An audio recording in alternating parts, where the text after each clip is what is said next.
Hello everyone, I am Sarita Srivastava from Mahatma Gandhi शिक्षण संस्थान. Now I am going to teach Hindi standard 5th. बच्चों, मैं पिछले video में आपको आपके पाठ्य पुस्तक मकरंद से पाठ 9 गोरैया रानी आजा जिसका शीर्षक था वो कहानी में पढ़ा रही थी. मैंने आधा ही भाग कहानी का पढ़ाया था. आज मैं उस कहानी को पूरा कर रही हूँ. अभी तक बच्चों आपने इस कहानी में पढ़ा कि गोरैया हमारे प्रकृति के द्वारा अच्छा व्यवहार नहीं किए जाने के कारण गोरैया का नामो निशान मिटने पर है. इसीलिए हमें सबसे पहले प्रकृति और गोरैया के साथ सही व्यवहार करना चाहिए. यह गोरैया की कथा लोक कथाओं में हमेशा मिलता है. गोरैया का वर्णन लोक कथाओं में हमेशा देखने को मिलता है. उत्तर भारत की संस्कृति में बच्चों यह चिड़िया जो है गोरैया जो है वह पूरी रची बसी हुई है. गोरैया का वैज्ञानिक नाम पेसर डोमेस्टिक्स है. ये हम लोग यहाँ तक कहानी पढ़े थे. अब हम आगे इस कहानी को पढ़ते हैं कि इसे अलग अलग क्षेत्रों में भाषाओं में अलग अलग स्थानीय नामों से पुकारा जाता है. गोरैया को उर्दू में चिड़िया, सिंधी में छिरकी, पंजाबी में चीरा और जम्मू कश्मीर में चेर, पश्चिम बंगाल में चराई पाखी, उड़िया में घराछतिया, गुजरात में चकली, महाराष्ट्र में चिमनी, तेलुगु में पिछुका, कन्नड़ में गुबाच्ची और तमिलनाडु और केरल में कुरुवी के नाम से जाना जाता है.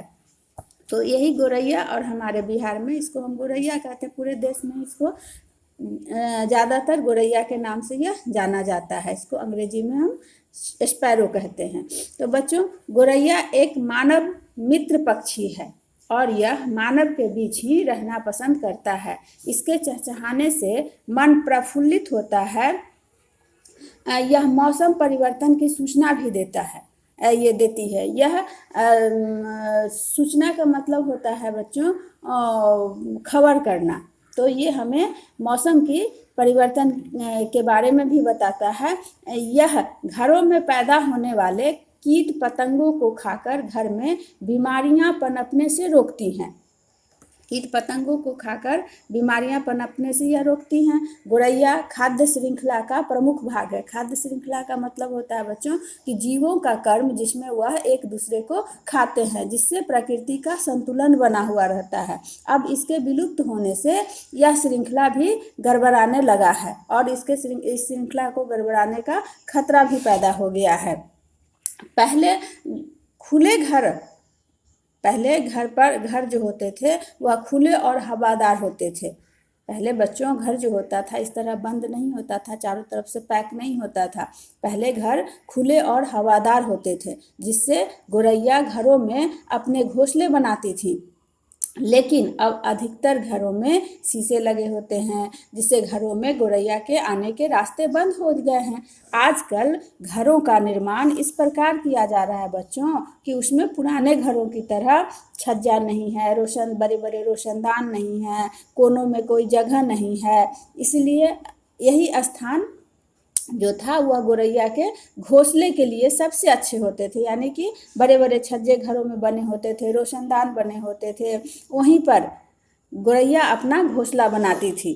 लेकिन अब जो नए डिज़ाइन का घर बन रहा है, नए तरीके से जो घर बन रहा है, इन सब घरों में ये नहीं पाए जाते हैं, जिसके कारण गोरैया पर संकट मंडराने लगा है. बच्चों, शहरों में घर छोटे होते जा रहे हैं जिनमें बगीचों के लिए स्थान नहीं है. बड़े शहरों में तो गोरैया के रहने के लिए कहीं जगह ही दिखाई नहीं देती है. बड़े शहरों में जाओगे बड़ी बड़ी बिल्डिंगें बनी हुई दिखाई देंगी, अपार्टमेंट होता है, बंगलो होता है, लेकिन उसमें कहीं कोई बाग बगीचा नहीं रहता है, जिसके कारण न पेड़ होते हैं, पेड़ भी नहीं रहते हैं, प्रदूषण भी वहाँ बढ़ा हुआ रहता है, पेड़ों की कटाई कर दी जाती है. इसलिए बढ़ते प्रदूषण ने गोरैया के आवास को खत्म कर दिया है. आवास का मतलब क्या होता है बच्चों? रहने की जगह. तो बच्चों, जब पेड़ पौधे ही नहीं रहेंगे तो ये गोरैया अपना घोंसला कहाँ बनाएंगी? बगीचों, खेतों, सभी जगह इनकी संख्या कम होती जा रही है। यही कारण है कि गोरैया को पक्षियों की संकटग्रस्त प्रजाति की रेड सूची में शामिल किया गया है। संकटग्रस्त का क्या मतलब होता है? कष्ट में पड़ा हुआ, यानी कि जितनी भी जातियां, पक्षियों की जातियां जो कम हो जाती हैं, उन्हें रेड सूची में डाल दिया जाता है बच्चों। तो इसी तरह से गोरैया को भी रेड सूची में डाल दिया गया है, क्योंकि इसकी संख्या भी धीरे धीरे कम होती जा रही है। आज हमारी इसी नन्ही सी चिड़िया के जीवन पर संकट के बादल छाए हुए हैं। इसको रहने के लिए हम अपने घरों में जरा सा भी जगह नहीं दे पा रहे हैं। वाहनों में जो पेट्रोल जलता है, गैस से चलता है, पेट्रोल के जलने से जो गैस निकलती हैं, उससे क्या होता है कि कीड़े मकोड़े भी मर जाते हैं, जो गोरैया का भोजन होता था। गोरैया कीड़े मकोड़े खाकर ही जीवित रहती थी। लेकिन अब क्या है कि वाहन यानी गाड़ी घोड़े चलते हैं, इसमें जो पेट्रोल जलता है, उससे जो गैस निकलती है, उससे कीड़े मकोड़े मरते जा रहे हैं। पुराने समय में लोग घरों में चिड़िया के लिए मिट्टी या धातु के कटोरे में पानी रखते थे।